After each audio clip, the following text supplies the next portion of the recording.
Judge, we were just waiting on the jail staff to start bringing in the inmates. Okay, so they're not there yet. Not here yet. Okay, thanks, sir.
Patty, we bringing modification report. That's what.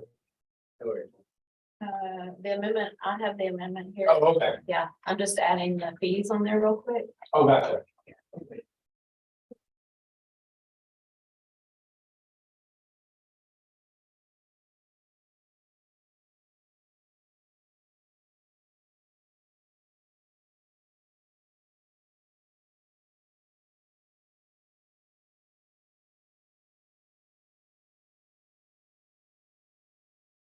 They don't psychological and all that stuff.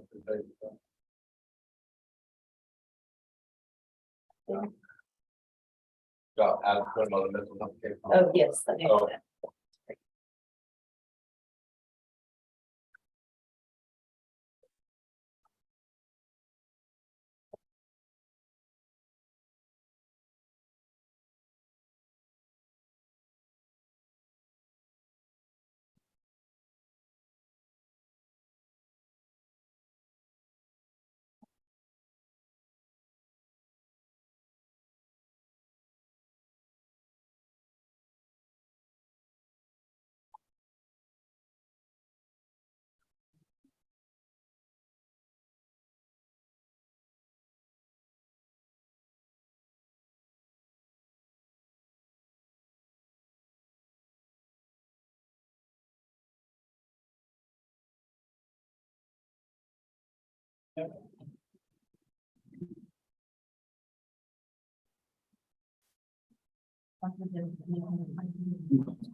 Yes. Okay.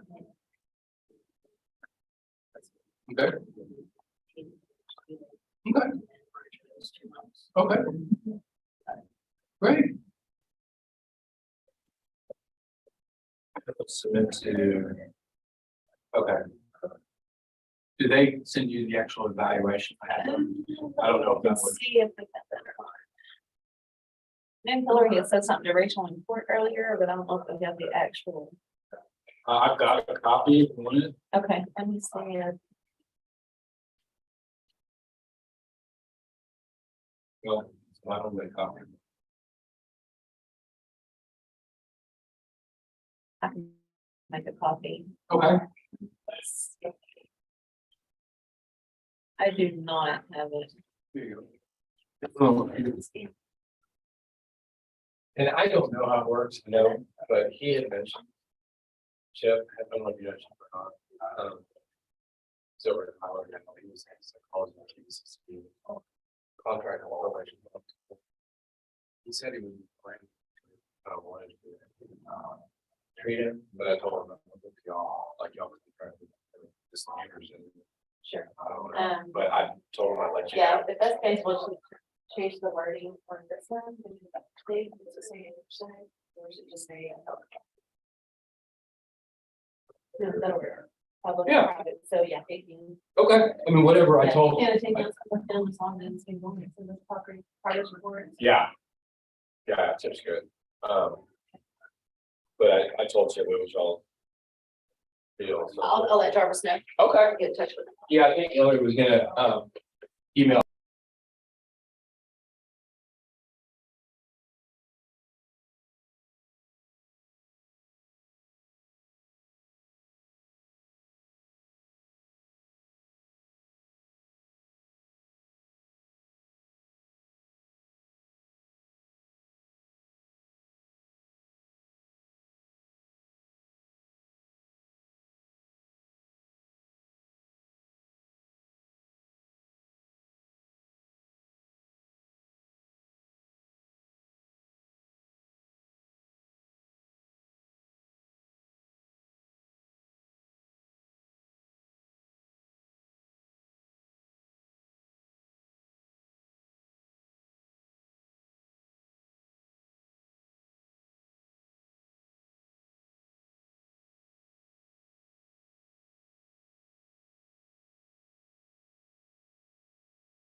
Good afternoon, Dr. Corman.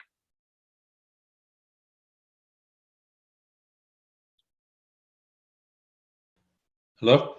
Good afternoon. Can you see and hear me okay? Yes, I can. Mr. Lowe, are you ready on Mr. Garrard? I'm gonna need somebody to unmute that for Mr. Lowe. You were told you were Grandma Zooey. Well, decent place, I just came on over. There you go. All right, this is cause number, back here now.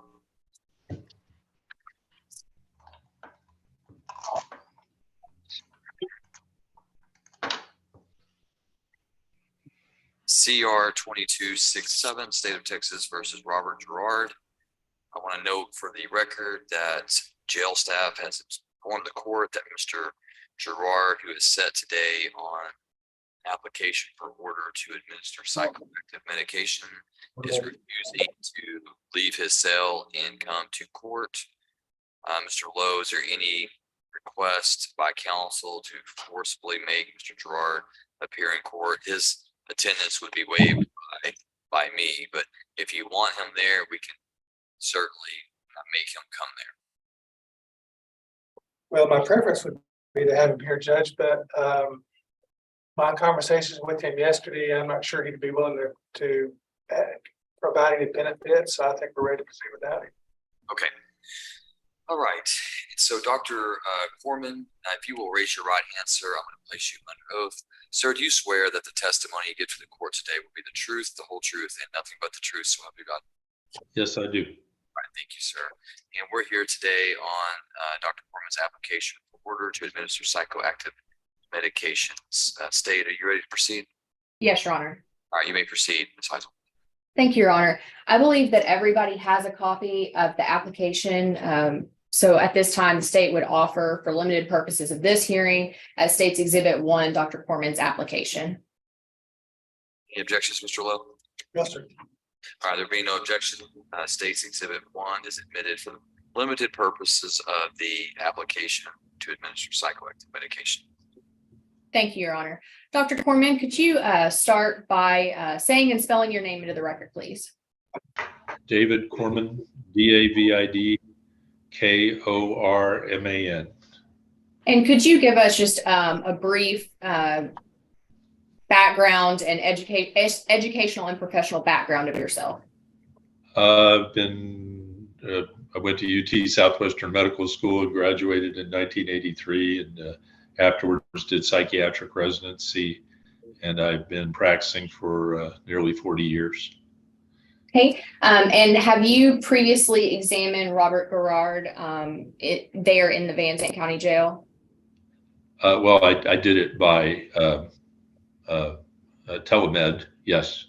Okay, so they provided you Zoom or some other similar function by which you could interview him? Yes. Okay, and during your examination of Mr. Garrard, did you come to diagnoses of his current condition? I'm sorry, it froze and I didn't hear the question. Sorry about that. The transmission froze. Okay, during your examination of Mr. Garrard, did you reach medical conclusions about any current psychiatric condition? Yes. And what would those be? Well, he has a chronic psychotic illness that we're calling bipolar disorder with psychotic features, but might also be characterized as a form of schizophrenia called schizoaffective disorder bipolar type. Okay, and all of the medications that you are recommending in your application, are each of those medically necessary to see an improvement in Mr. Garrard's condition? Yes. And in your medical opinion, are those the administration of those medicines in Mr. Garrard's best interest? Yes. And are the methods prescribed in your application, are those the least restrictive means of seeing improvement in his current psychoactive condition? Again. Again, Sure. it froze and I missed most of the question. I'm sorry. That's Could you okay. repeat? Absolutely. The prescribed methods of administration, are those the least restrictive means of seeing a condition improvement in Mr. Garrard? Yes. Judge, we would pass the witness. Mr. Lowe, any questions for Dr. Corman? Thank you, Your Honor.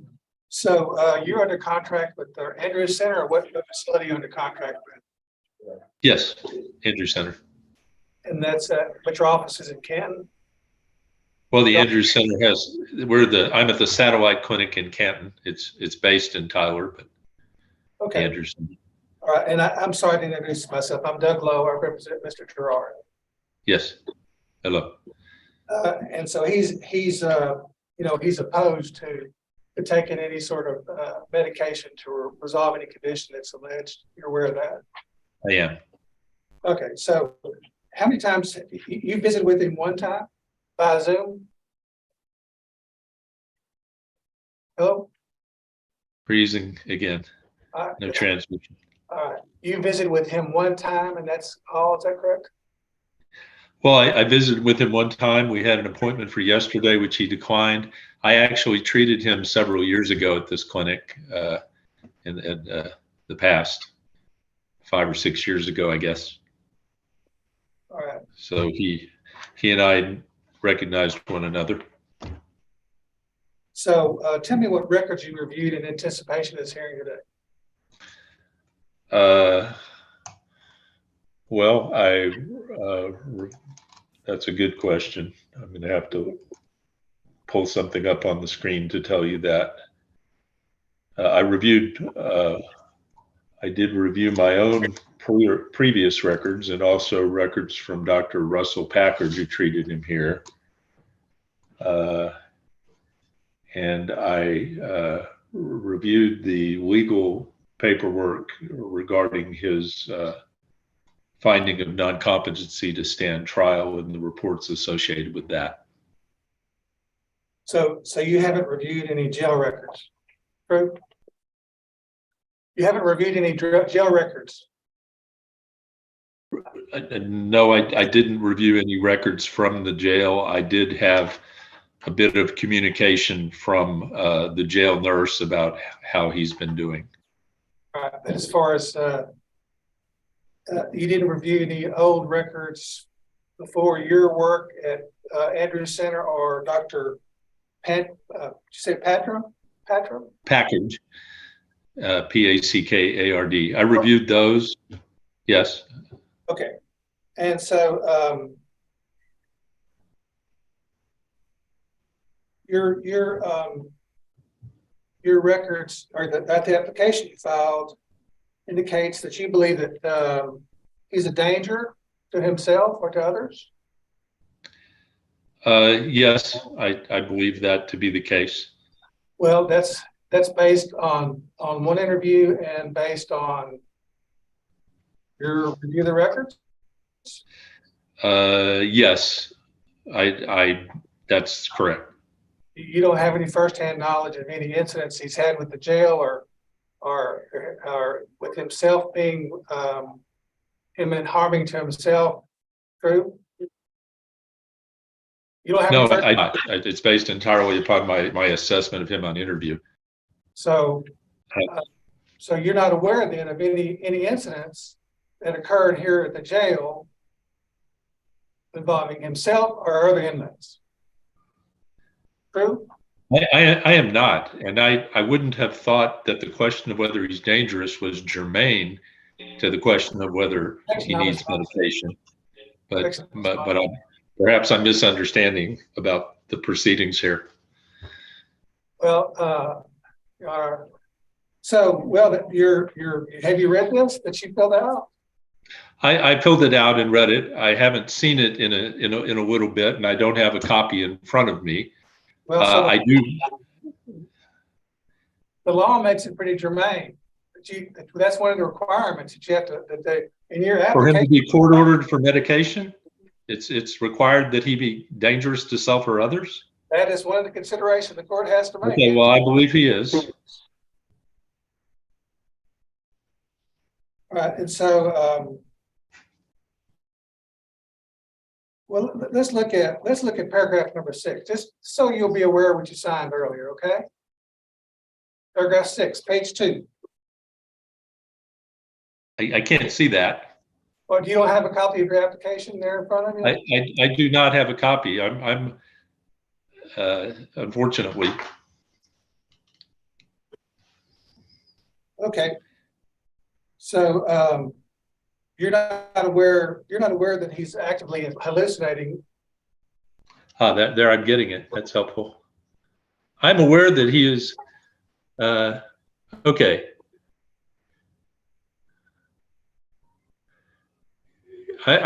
This is the application that I filled out. I'm looking at it. And yes, he's actively hallucinating. He holds paranoid and bizarre delusions. His judgment and reality contact are impaired. Oh, and he's housed in a single cell due to altercations with other inmates. I'm sorry, I forgot that. That was a report I received from the jail nurse. Okay. So, you propose to give him 3 medications, correct? Look at the page. If necessary. Well, let's do this. In the past, you've medicated him. Is that correct? Yes. All right. Losing access. Not yet.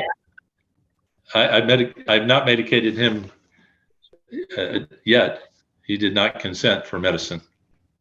Okay, I'm talking about. You said you're aware of him. You treated him in the past. Oh, yes, I did treat him. I did medicate him in the past, quite a few years ago.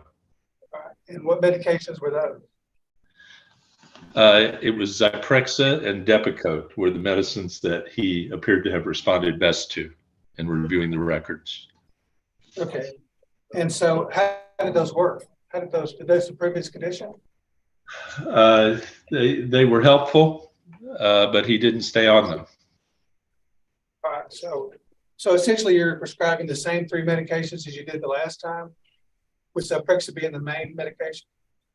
Zyprexa is the main one. We may need to use the mood stabilizer as well, Depakote, and then the other one is just as needed for sleep, and whether he'll need that or no in conjunction with the others, I don't yet know, but we might.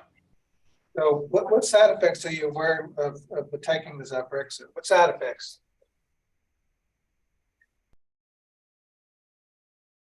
Is that a hard question or did I freeze? The Zyprexa can cause weight gain. Sorry? I'm sorry? I think we both froze up. I'm sorry. Okay. Go ahead. I was saying the Zyprexa can cause weight gain in some patients, and we have to monitor blood sugar on the rare chance that it could elevate blood sugar. The Depakote, we do lab monitoring for that as well, for the possibility of rarely of liver side effects or low sodium or low platelet counts. Both medicines are a bit sedating. And then the trazodone that I circled for sleep is all, the only side effect is it makes you sleepy, which we would make use of if we needed to. All right. So let's assume for the moment that he refuses to take those 3 medications orally. How do you propose that those be administered? Reluctantly, we would have to use a substitute intramuscular antipsychotic if we had no other option. So you're talking about a shot injection? An injection shot? And will probably be a medicine that can be administered monthly. Okay, so it's a shot, an injection. It's a shot. That's right. And that has to be re-administered every 2 to 4 weeks. Every 4 weeks. Every 4 weeks. Yes, sir. And who's supposed to do that? I suppose the jail nurse would do it. Right. So are there other medications that could be administered without a shot, such as a transdermal patient or a under the tongue? Well, I mean, if you can't take under the tongue without it being voluntary. I mean, if he would take a medicine, there's a form of Zyprexa that's under the tongue called Zydus, and if he would be willing to take that, I'd be happy to give him that, but that involves consent. Involves cooperation. All right. And if it's orally administered, it's daily? It's daily? It's oral? Another freeze up. I lost you there again. That's okay. So if it's daily, if it's oral, it's a daily regimen. Yes. Okay. So how do you propose to monitor his progress? You gonna come over here? Or you gonna? No, they'll do it by it'll be done by telemed, just as the first interview, and we invite the jail staff, in particular the nurse, to call us with any issues that arise as well. All right. So to conclude, then, you have no personal knowledge that he has inflicted, attempted to inflict, or made a serious threat of inflicting substantial physical harm to himself or to anybody else. True? All I know is he's in a single cell because of altercations with other inmates at some point in the past, and that I have secondhand through the jail nurse. All right. That's what it's on. Dr. Corman, how often, if this application is approved, how often would there be a status check, that telemed conference that we're talking about? We would probably do it every 2 months, but again, that's for an interview. We're welcome any reports about anything that's going on that needs to be addressed from the jail staff, or rather the jail nurse, at any time. So absent them bringing something specifically to your attention, this would be about 60 days to monitor the progress of that. Yes. Your Honor, I pass the witness. Hello, any further questions for Dr. Corman? Briefly, Your Honor. So are you aware of any religious beliefs that he has that would be contrary to the administration of any medication? I am not. And what is your prognosis if he takes the medication, or if he is administered the medication? What's your prognosis? I think it's favorable.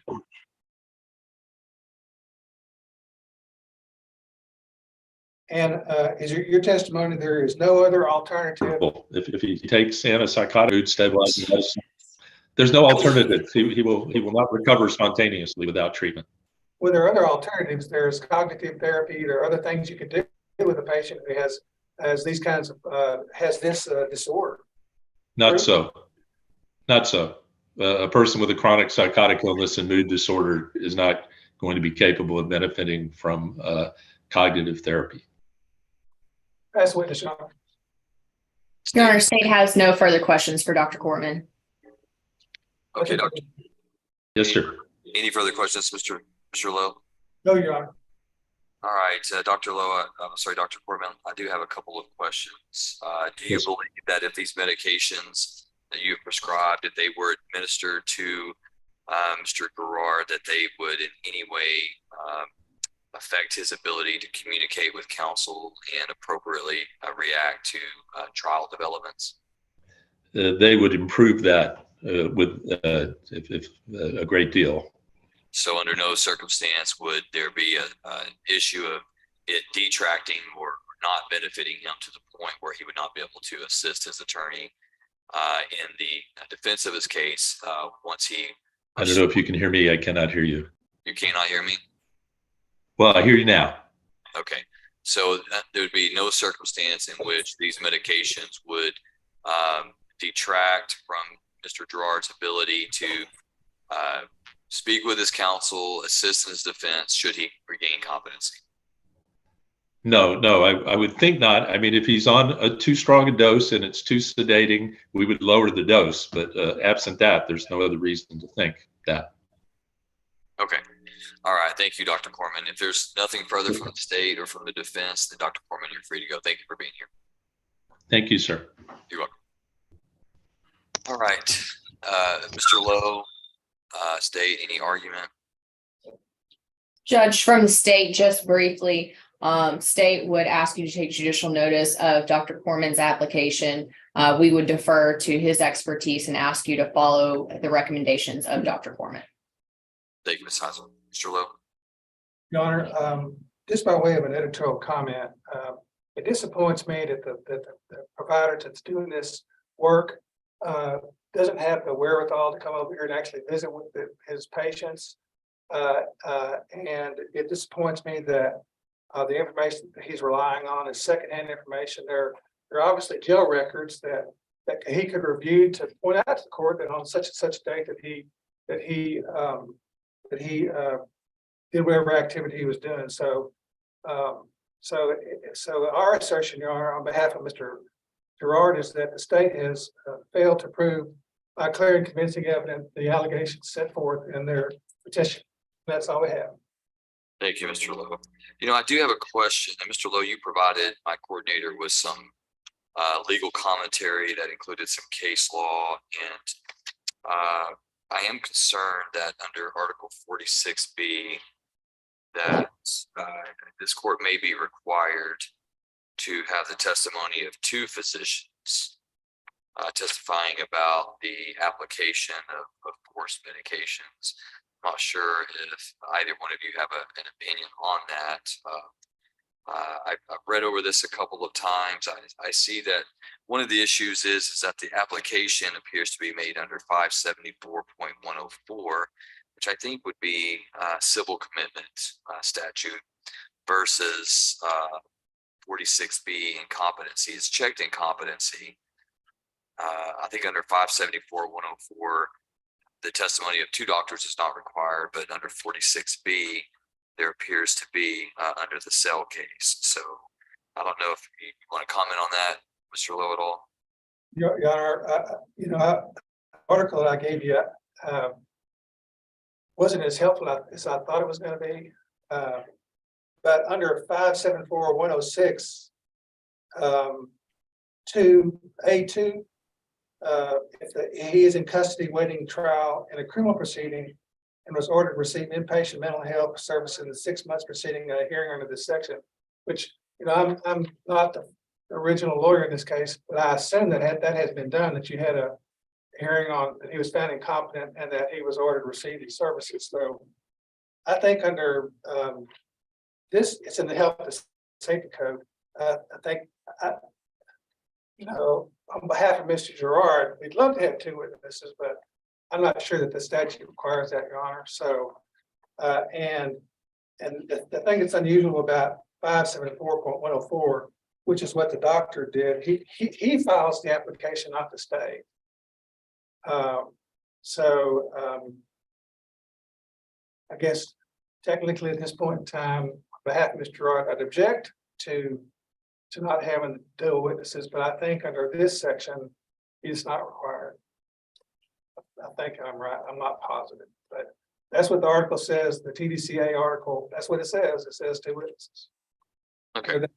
So that's our response, Your Honor. All right. Besides anything from state? No, Your Honor. Okay. So I'm going to take it under advisement. I'm going to do a little more research. I appreciate you providing this to the court, Mr. Lowe. And then once I make a decision, I'll notify counsel. And I'll just tell you that Ms. Tabraham and I, we did a little algebra regarding Mr. Garrard's case.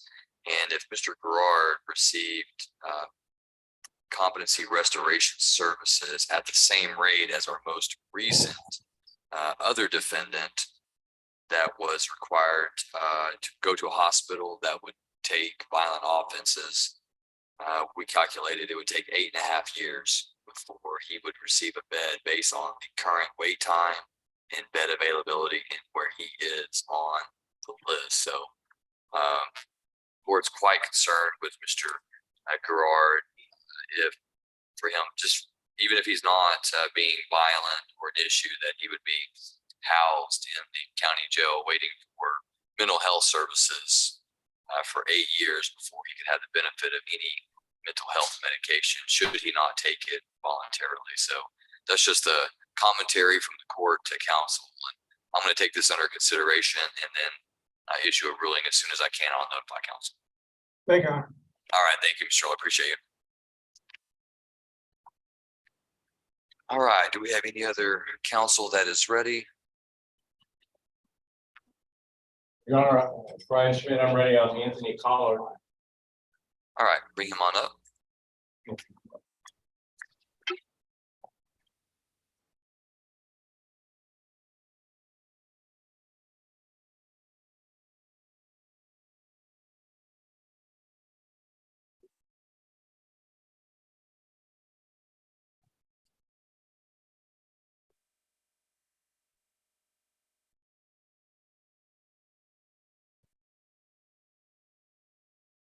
All right, this is cause number CR 21110, State versus Anthony Dale Collard.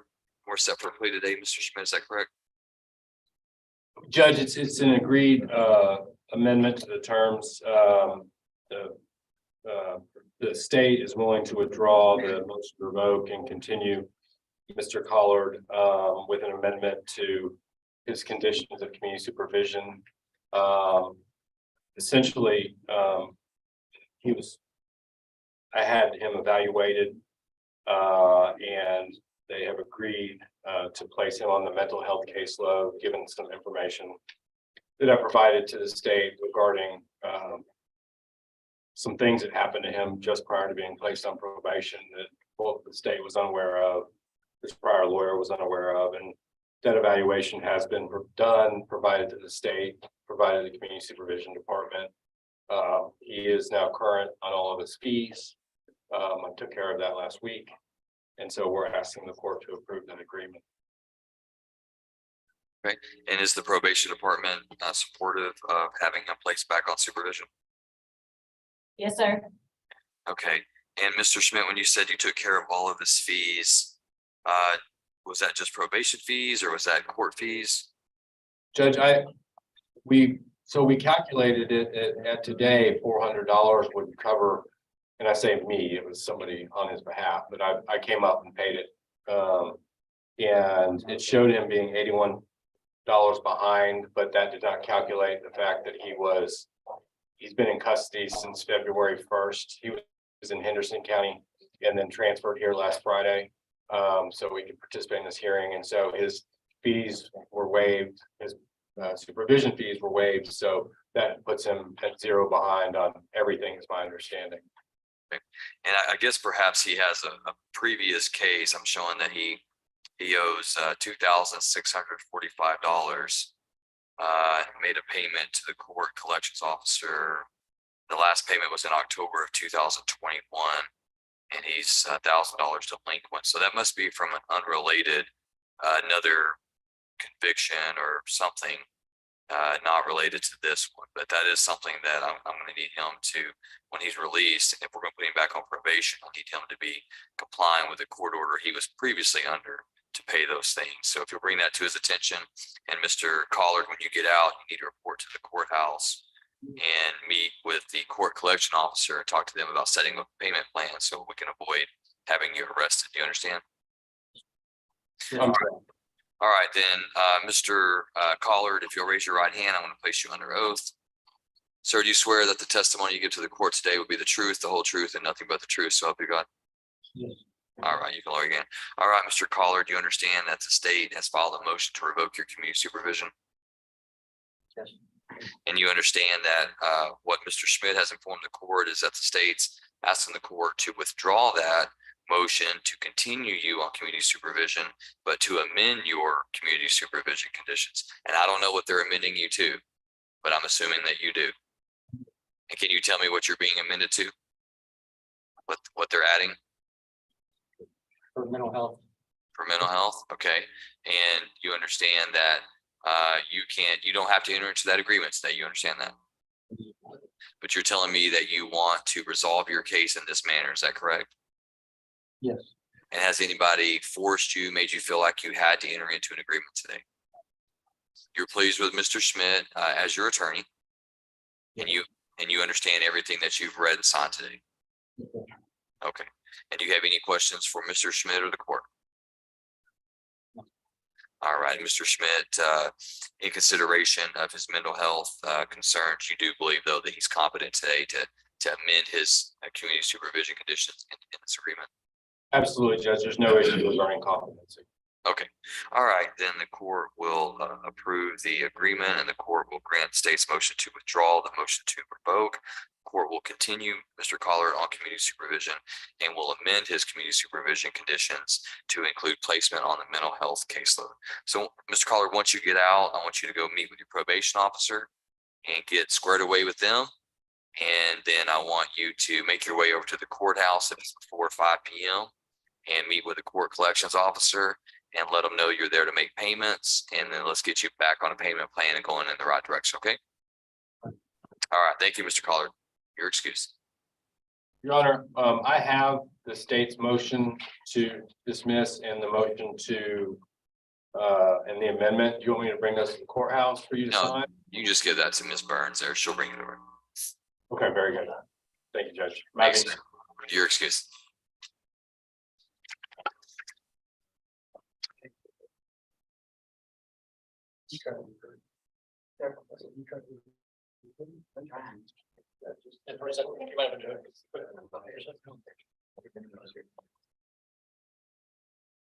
Training, you ready?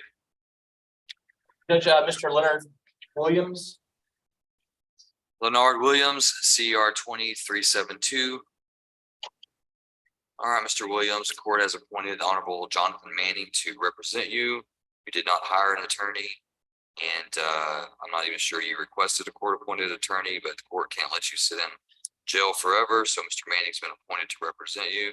Mr. Manning, I'm assuming that you don't need you need more time to be able to prepare on this case. Yes, Judge. I've spoken to Mr. Weiner a couple times, as well as I've downloaded Discovery and spoke to my client.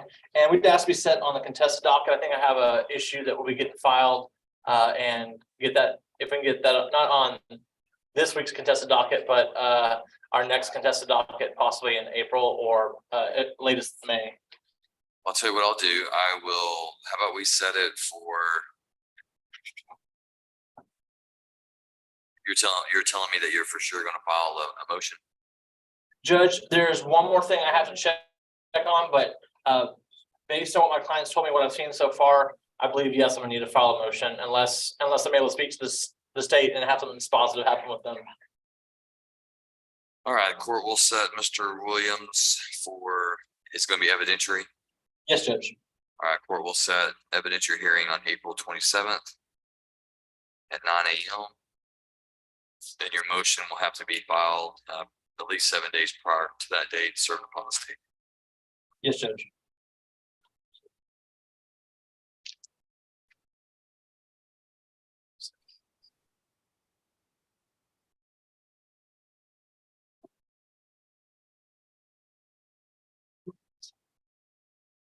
Judge, I believe that concludes my business. May I be excused. Yes, thank you, Mr. Manning. Appreciate your work. Mr. Schmidt, who do you like first? Gerald Powell.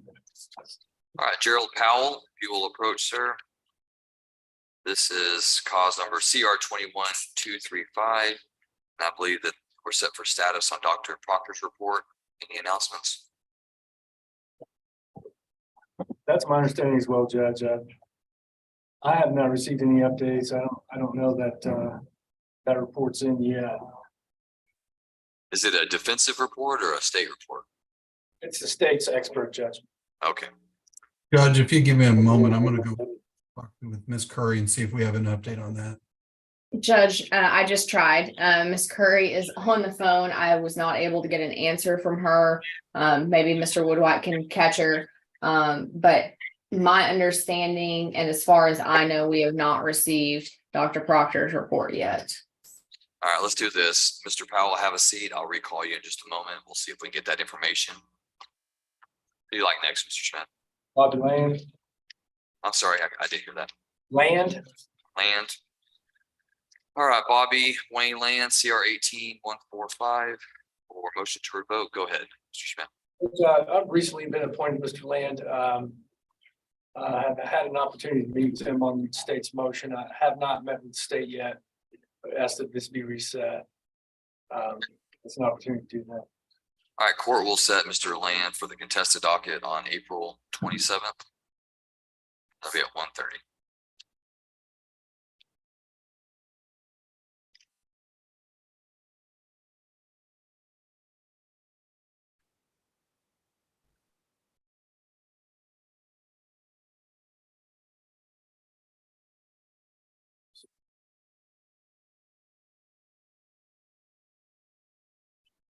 John Horton, John David Horton, CR 21-126-127 and 2021-90. Believe that we're here on the status of competency. I find that Dr. James Pittman has filed a report alleging competency restoration at the Montgomery County facility. Any objections, or do we need to set that for a hearing, Mr. Schmidt? Judge, yeah, I'd ask that the court set it for a hearing. I have spoken with Mr. Horton today. He does appear to be much better. I anticipate meeting with him on Monday morning. In the event that we are able to go through the discovery in a helpful manner, then I would just ask that instead of hearing on competency, we proceed to a pretrial. We'd like to get it resolved as quick as possible, but I think a conversation Monday morning will help in terms of whether that'll be necessary or not. Okay, let's reset Mr. Horton for April 25th. And on the 25th, do you want that to be just a status on whether or not you want a hearing with Dr. Pittman regarding his report, or do you want to just announce that day on whether you need the hearing and then schedule him for later? If I could, Judge, we can set it for a hearing. I'll notify your court coordinator if that's unnecessary. And perhaps on that date, we can use it as a pretrial, because I don't believe that we've ever made it to pretrial on Mr. Horton's cases. It'll give me an opportunity to talk to the state. All right, so I'm going to set it for status on objection to competency report for April 25th. Did you say 23rd or 25th? 25th, it's the Tuesday. Gotcha.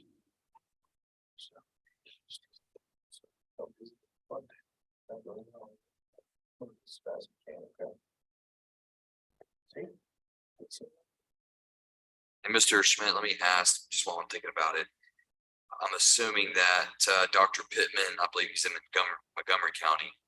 Would there be an objection to him appearing via Zoom if we have to have the hearing on that objection? No, sir. Just want to be able to tell Ms. Tabraham, I know she's going to ask me. Yeah, that's fine, Judge. All right, so we'll wait. Do we have any update on Mr. Powell from the state?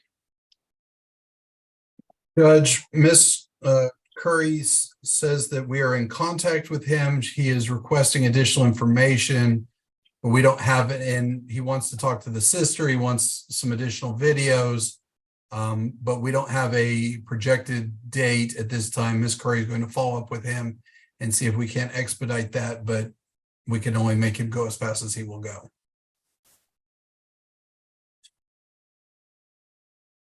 Schmidt. Judge, I understand the limited availability of forensic psychologists in our area. And I'm sure Dr. Proctor is attempting to do a thorough job. However, and in addition to that, the state is entitled to a report under the statute. But I think we're going on, gee whiz, if I had to guess, it's close to a year on Mr. Proctor's examination of Mr. Powell. And once that's completed, depending on the results, obviously I've been in touch with Ms. Curry.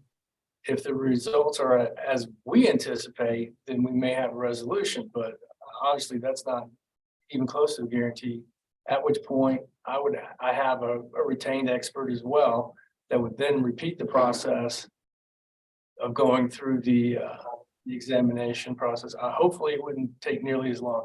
I just say that to say that I get it, but Mr. Powell's been in custody for quite some time on this particular issue. And I don't know if I don't have any power or authority to speed that process up. And I know that it's not the state's fault, but we're getting into the weeds waiting on those reports. So that's just my soliloquy on that issue. State, if I set this for May 9th and have that be the deadline for Dr. Proctor, what would you say about that? I believe that we would absolutely convey that to Dr. Proctor, that we absolutely need it in advance of that date. And we would do everything in our power to try to force the issue, but we'll do what we can, but we can't force the independent doctor to move any faster than they're willing to move. He's your witness though, right? He is, Your Honor. So, I mean, you hired him, right? Yes, Your Honor, I do believe that is the way that works. Yes, Judge. So you could fire him too. Yes, Judge, then we would start this process all over again, which I don't think anyone wants us to do. But the process. I agree. We definitely agree with the court and with Mr. Schmidt, but we're kind of trapped by this too. We will use all the force that we can to ensure that we have that, but the state's not willing to make any promises at this time, but we will do everything we can. We want to move this forward as well. I know you do. I'm just, my comment is more of, if he's not going to do it, he just needs to tell you he's not going to do it. And if we have to start the process over, doesn't mean that's going to take any longer than it already has, because we're nowhere. We're nowhere. No. I mean, we don't have any evidence he's done anything. So that's valid, Your Honor. So, all right. So I'm going to set it for May 9th, and that'll be just let Dr. Proctor know that's going to be the deadline that I expect the state to have the report. If the state wants to use that, then I'm going to expect it to be done by that time. And if not, then we'll have to. We will absolutely cross that bridge if we have to, which we very much hope we will not, Judge. All right, that'll be May 9th at 1:30.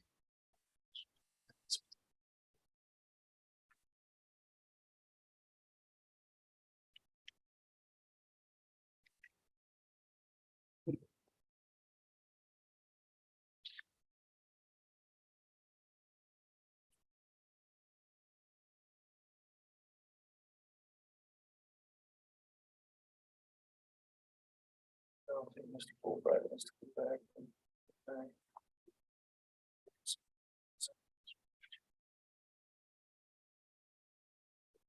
I can see you now, Mr. Schmidt. I liked it better the other way. I know you did. Makes me kind of mysterious. It's kind of like Wilson on Exactly. Tim Tillman Taylor. All right, who do you want next? Zakorian Fulbright. Zakorian, Jeray, Fulbright, CR 22-214. Mr. Fulbright set for arraignment, I believe. That's correct, Judge. I received a copy of the indictment. We waived formal reading.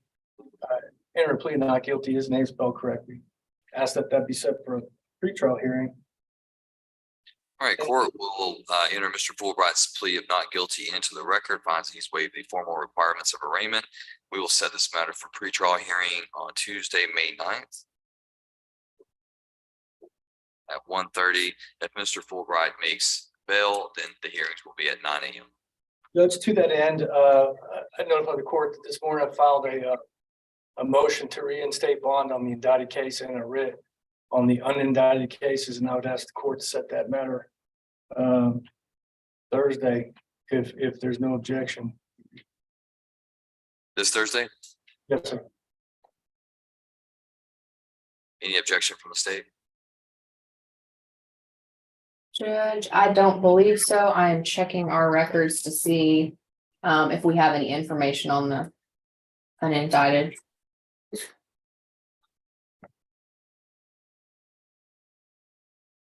And Judge, in our motion, ultimately, The court issued a nice sign of capias on Mr. Fulbright some months ago, and we provided the court through that motion with some exhibits to explain his absence at the time.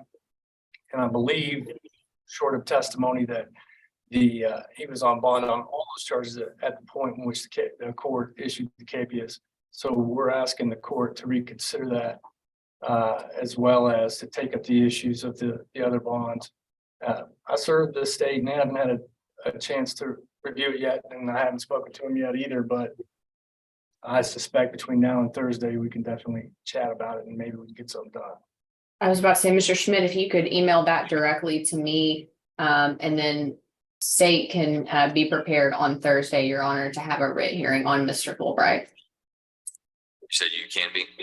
Yes, Your Honor. Okay. All right, then the court will set Mr. Fulbright on the writ and motions for reinstatement of bail or setting of bail on Thursday, March 30th at 1:30.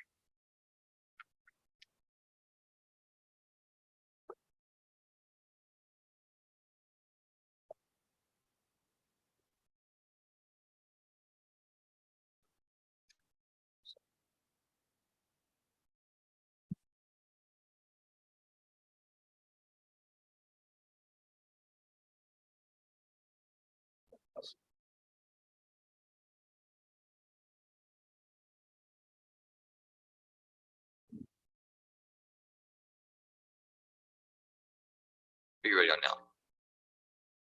Robert Bates. All right, Mr. Bates, if you'll come forward, sir. This is Robert Earl Bates, CR 2325 for arraignment. That's correct, Judge. Received a copy of the indictment. Mr. Bates understands what he's charged with, his name spelled correctly. Waive formal reading, enter a plea of not guilty on that, ask for a pretrial hearing. All right, court will enter Mr. Bates' plea of not guilty into the record.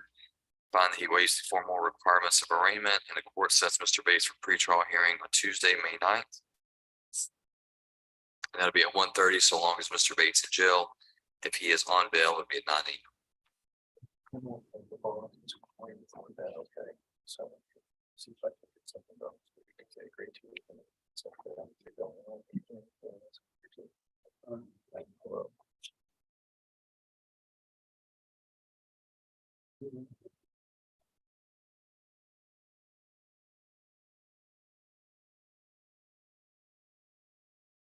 I think I have one remaining, and that's Mr. Hogg, status of competency. They haven't brought him up yet, so I'll defer to Mr. Knowles until then. Okay, thank you, sir. Good afternoon, Mr. Knoll. Evening, Judge. Are you ready on Joshua Holloway? Believe so. All right, Mr. Holloway, if you'll come up, this is CR 2225. Are we doing a docket call today or a plea? Judge, I believe we're doing a plea today. Okay, can you tell me what the terms of the plea agreement are? Judge, it's 4 years TDC, $1,000 fine, $180 in restitution, $290 court costs, $85 in reimbursement, and to run concurrent with a sentence actually that he's out of TDC on already. I think it was out of Kaufman County. Excuse me? Okay. I'm sorry, Judge, Hunt County. The last time we were in court, the number of days credit were incorrect.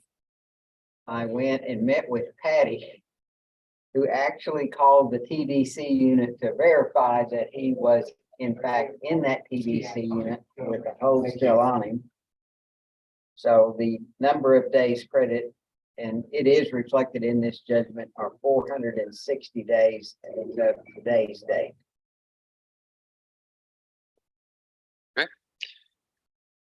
Are we having any other 1245s or dismissals? I don't believe there was any other charge other than this out of that incident, Your Honor. Okay. All right, Mr. Holloway, if you'll raise your right hand, I'm gonna place you under oath. Sir, do you swear that the testimony you give to the court today will be the truth, the whole truth, nothing but the truth, so help you God? All right, thank you. Lower your hand, just speak up loudly and clearly for me. Your name is Joshua Dwayne Holloway, is that correct? Yes, Judge. And Mr. Holloway, are you a United States citizen who reads, writes, and speaks English? Yes, sir.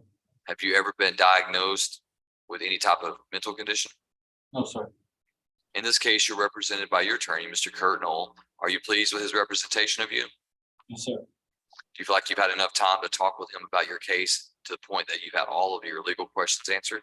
Yes, sir. Is there anything about the paperwork that you've read and signed today? Sir, thank you. Everything's good. And where you signed in the paperwork, you're swearing that that's your true and correct name and that you only signed because you were confident you understood what you were signing, right? Sir. All right, Mr. Knoll, do you believe Mr. Holloway to be competent today? I believe he is, Your Honor. And you've explained to him his rights as they pertain to the plea agreement? I have, the main issue has been the number of days credit. The other Hunt County case actually was a longer sentence, but the cases happened out of order. He had this charge, he picked up another charge, he was placed on probation on that charge. Eventually, that charge was revoked on a second application to revoke, as I recall. He did the TDC time and then was benched from TDC, has not been out of custody at all, and is back here in Van Zandt County. All right, so Mr. Holloway, you are charged by indictment with a third-degree felony offense of possession of a controlled substance in penalty group 1, greater than or equal to 1 gram, less than 4 grams. Third-degree felony in the state of Texas has a range of punishment of not less than 2 years in prison or more than 10 years in prison, and a fine, if imposed, not more than $10,000. You've heard the plea agreement mentioned by Mr. Knoll. Is that your understanding of the plea agreement and what you're asking the court to approve? Sir. All right, Mr. Holloway, how do you plead to that offense? Guilty. Are you pleading guilty to that crime because you are guilty of committing that crime? Yes, sir. Has anyone threatened or forced you to plead guilty today? No, sir. All right, the court does accept the defendant's plea of guilt. Mr. Knoll, any objection to the state's evidence? No, Your Honor. All right, state's evidence supporting the plea is admitted and the court takes judicial notice of Mr. Holloway's judicial confession. Anything further from state? No, Your Honor. Anything further from the defense? No, Your Honor.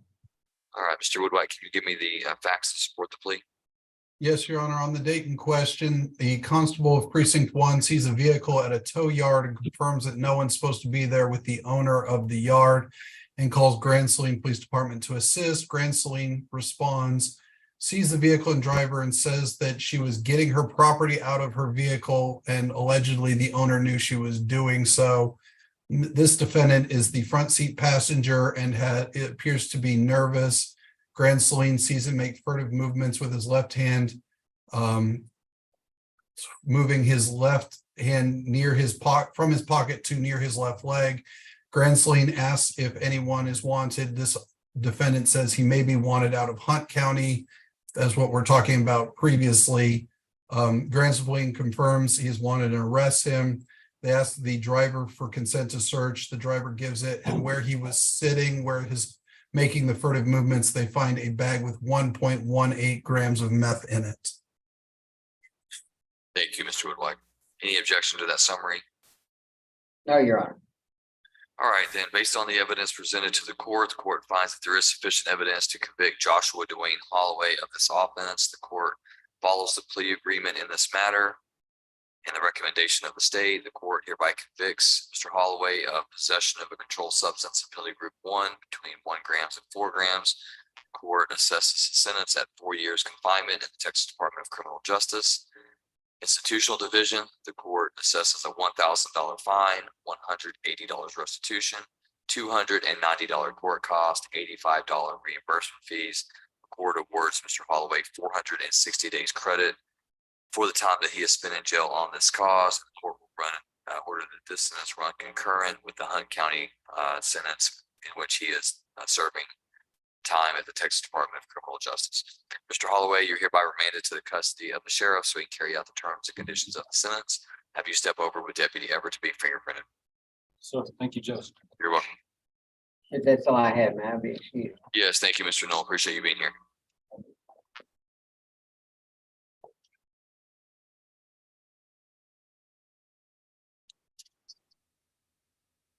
Is Mr. Ellis in the courtroom?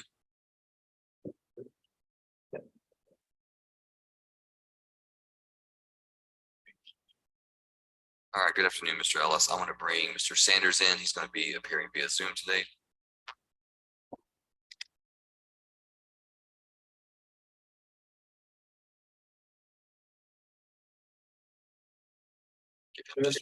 Give him just one moment to connect.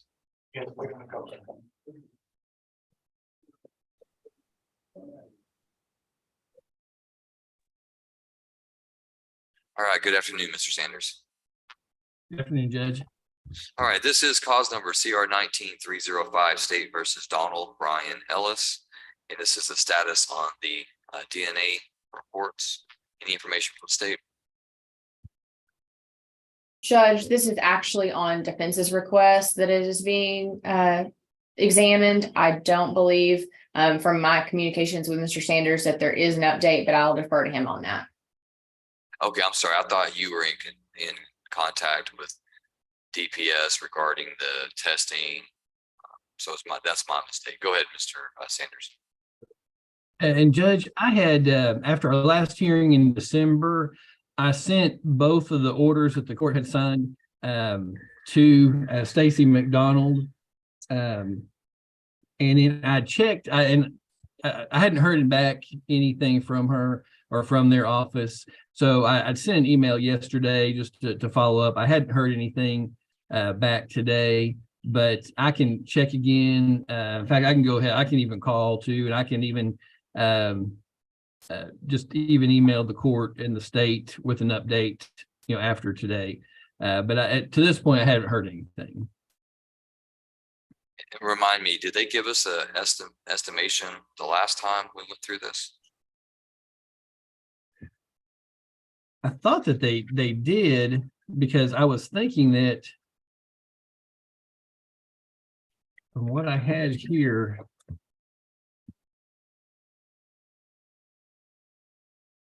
I was thinking that it would be a couple of months, because I know when it had been set previously and we had made the request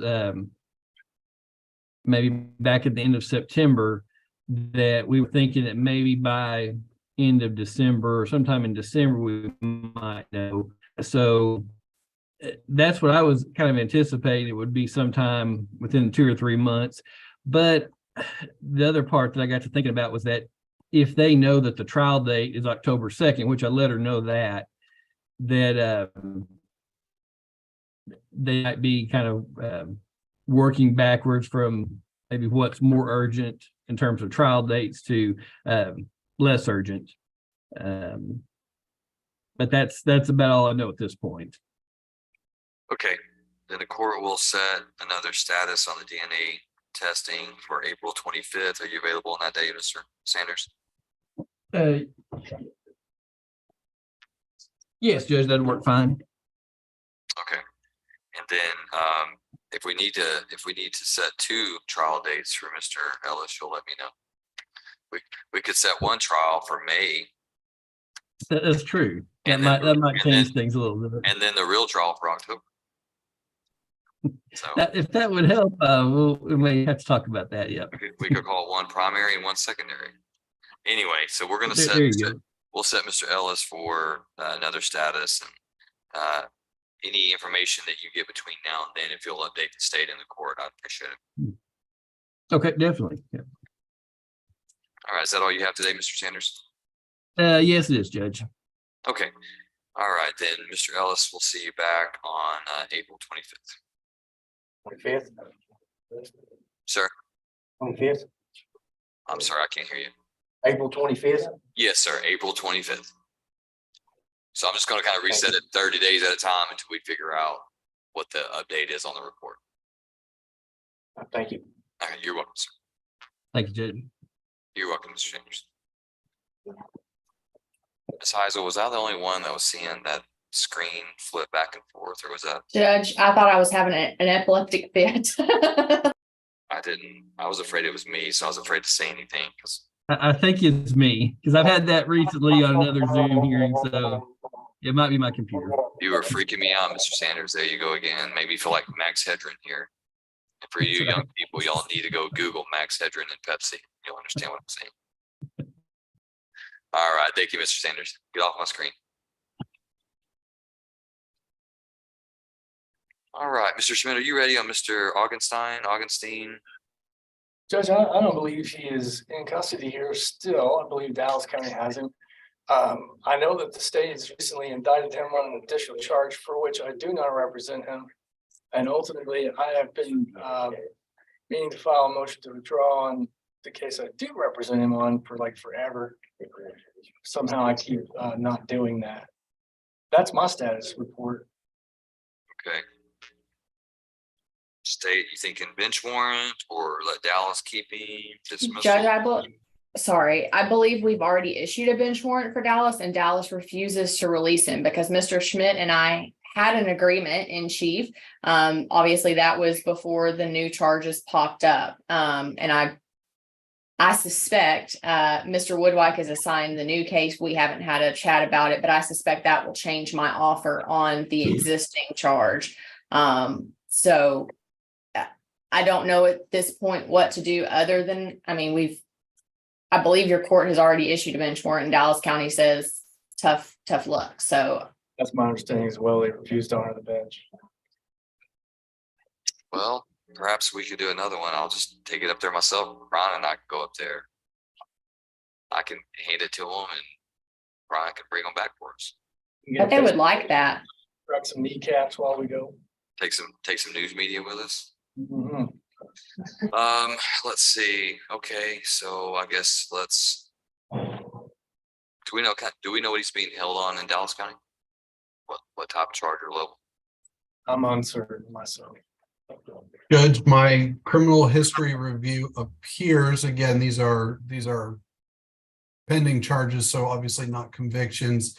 They appear to be 2 possession controlled substance, looks like a first degree and probably a Mandel greater than first degree, that undefined 5 to life or 15 to life. Got the little asterisk, little asterisk behind it. Yeah, F star, as we sometimes call it.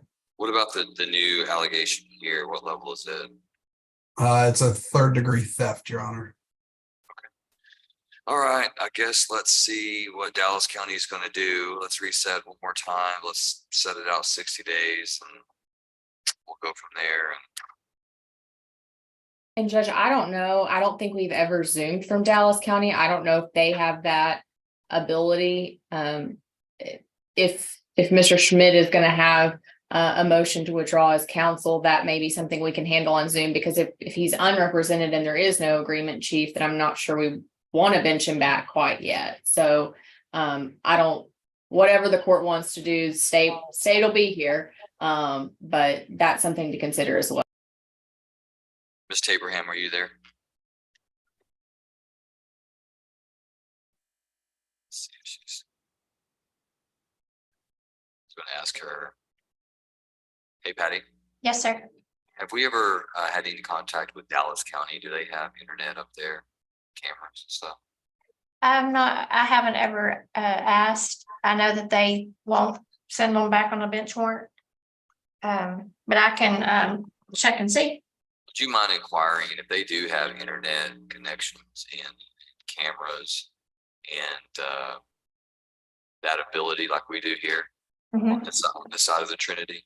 Would you ask them if we could set up Zoom for it? I sure will. All right, and if they don't have all those things, I understand, but I think it'd be, let's just go ahead and check. Okay, I will.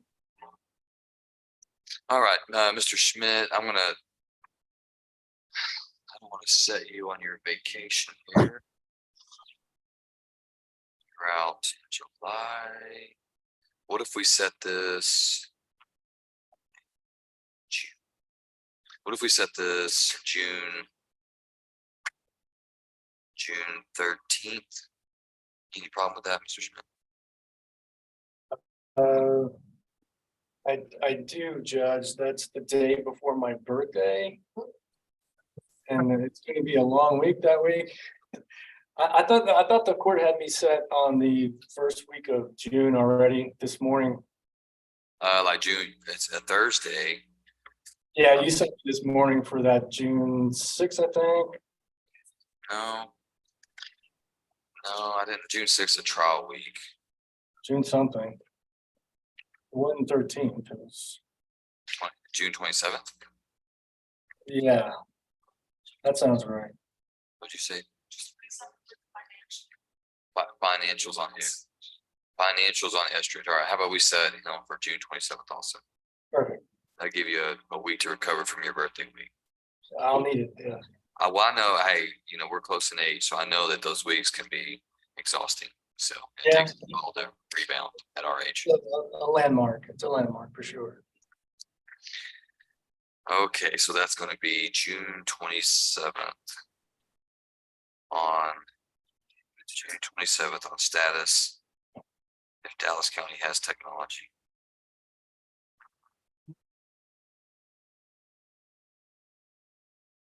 Dallas County kind of state any motion to withdraw. Probably, maybe not. Okay. All right, Mr. Schmidt, do you have anything else? Matthew Hogg, you just wait for him to come up, see in. Yeah, we're ready on this, Todd. All right, Mr. Hogg, come on up, sir. CR 21-125, state versus Matthew Tom Hogg, status on competency.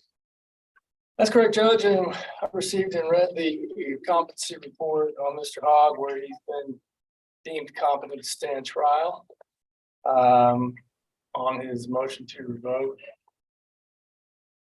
I suppose at this point in time, trying my patience on just stand here quick.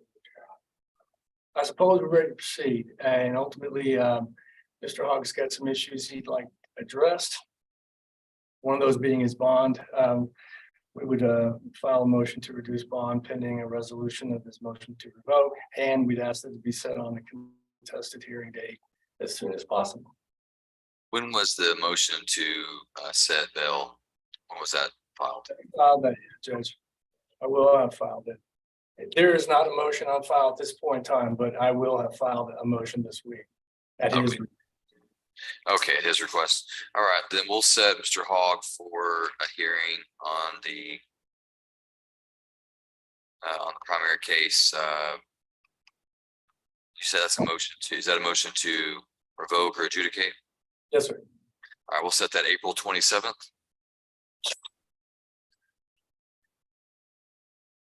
That'll be at 1:30. And then once you file the motion, if you do file the motion, then just ask Ms. Taberham and we'll get that set before that time. Sounds good, sir. Sign here, though. We didn't even get to say nothing. I thought redoing it was gonna be plan B after we asked him why I can't get reinstated today. We just got to plan A. We're gonna reinstate you today. I told you that 9,000 spots. So we didn't even ask him. I ain't going, so I'm here. You're not gonna ask him to get me reinstated? Not today, so I'm here. That's ridiculous. So It sounds like you're not working for me, dude. Keep saying that. Hurt my feelings. Come here and sign it. Or Hey, Judge, should I just say one thing? No, you can do what your attorney is advising you to do, but you're not going to say anything. Your day's coming in court. It's going to be on April 27th. You're going to have a chance to say what you want to say, and I'm going to have a chance to say what I want to say. It's going to be a great day. Go ahead and sign that notice of appearance and step onto the bag. So.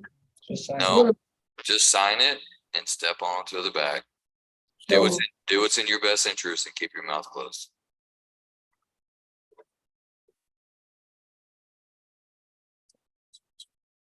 Here, take it.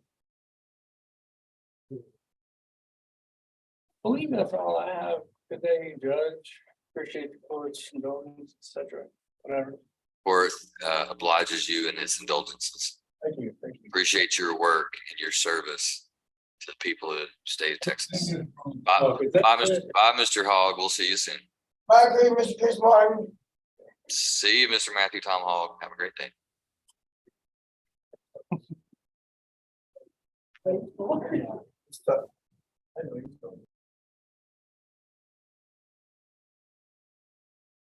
See, yeah, jail court is gone. And let's see, let's make sure. Okay, so that's everybody in the jail.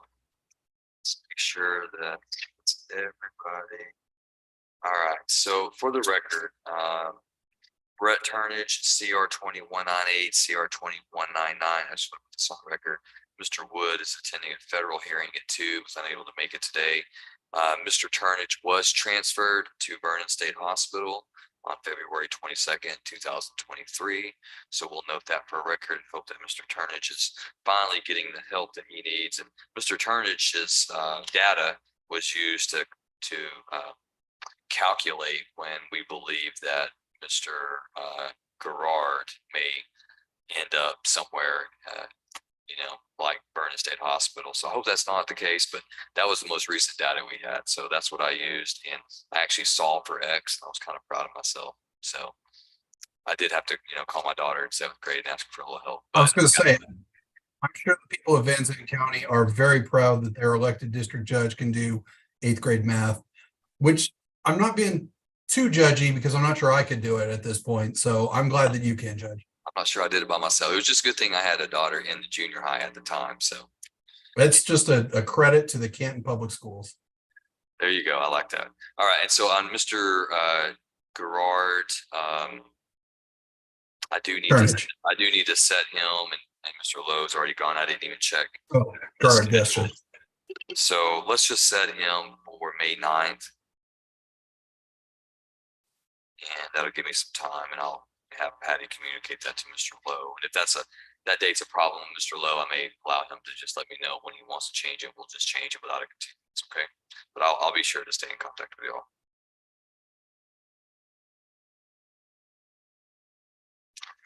Do you see anyone else on your docket that the court has failed to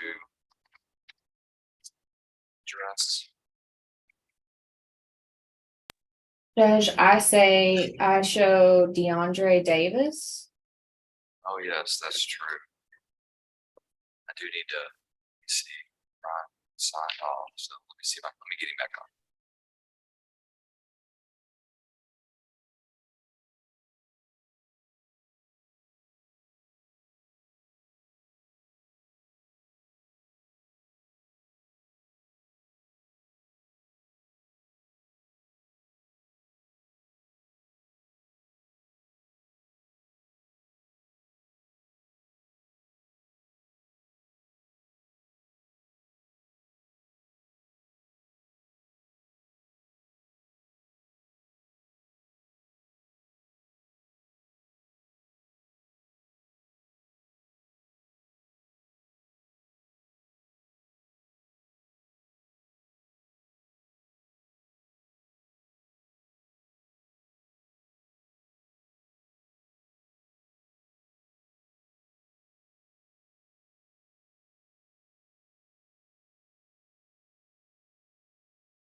Davis on his way up.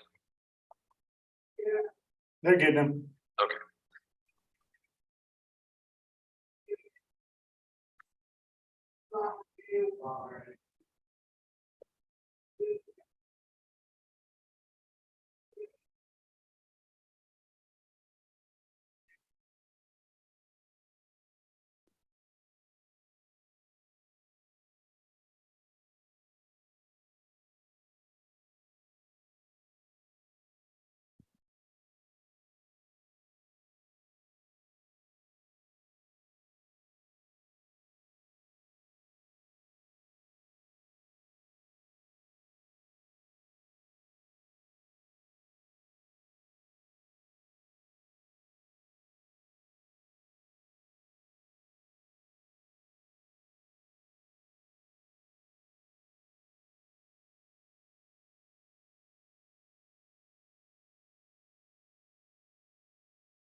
Whatever Davis is in.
Good job, Mr. Davis.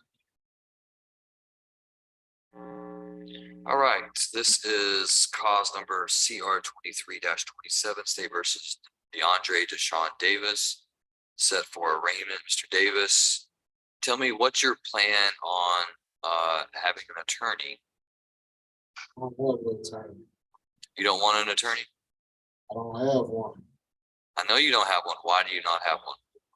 When I got here, I filled out attorney papers and I don't know what happened. But you haven't filled out attorney papers yet. You said that you said that you want one, but you haven't filled out the application to say how much, if you're indigent, whether you have money, whether you have vehicles or property, or all of that paperwork has to be filled out before we can appoint you an attorney. Just saying I want one is not good enough. So have you done that paperwork? I filled it out when I first got to this jail. No, you didn't. You filled out you didn't, because my coordinator handles all of that, and she tells me the first time you were sleeping and you didn't want to complete it, and the second time you stated that you didn't want no blinking attorney. I've been here 4 months. When I first got to Van Zandt jail, I filled out the paperwork. I don't know what they did with the paperwork. That's why I'm better, because I've already filled out the paperwork. Well, I'm gonna need you to fill it out again. Right here. Just fill out the paperwork. My coordinator will get it sent to her, and then we can get you an attorney so that your case can start moving. Because without an attorney, your case is not moving at all. Nothing's happening. Without an attorney, you just sit there. We don't want you just sitting there. Okay? Just got it. I got it. Is that the original? It's hand filled out by him. Is it complete? Has he signed it? Is it dated? It's dated today. Dated today? Well, he said no. Where's the paperwork that he filled out 4 months ago? Does he have that? The officers, I don't know what they did with it. All right, so you got a new one that you filled out today, and it's complete, Deputy Everett? Yes, sir. All right. So Mr. Davis, what I'm gonna do is I'm gonna reset you for, let's see, today is the 28th. I'm gonna set you to come back on, how about next Tuesday, the 4th? I'm gonna set you on the 4th. I'm gonna review that paperwork. And if you are indigent, then I'm gonna appoint you an attorney, and we'll get you set that day and get going on your case, okay? All All right, Deputy Everett's gonna bring that paperwork straight to me, and we're gonna look at it and go from there. And we'll see you next Tuesday. right. All right, thank you, sir. And for the record, State, you're probably aware, if not, Casey Lynn Spriggs, Mr. Ashmore filed a continuance. I just moved that to Thursday of this week. So you put that on your docket. I assumed you were going to do that, Judge, based on what we did this morning. Yeah, that is correct. So, all right, I think at that point, we are now concluded with everything on the jail docket. Y'all aware of anything else, Dave? No, Your Honor. Okay, all right. Thank y'all so much. Appreciate your help today. Thanks, Judge. Thank you, Judge. Okay, we'll see you Thursday.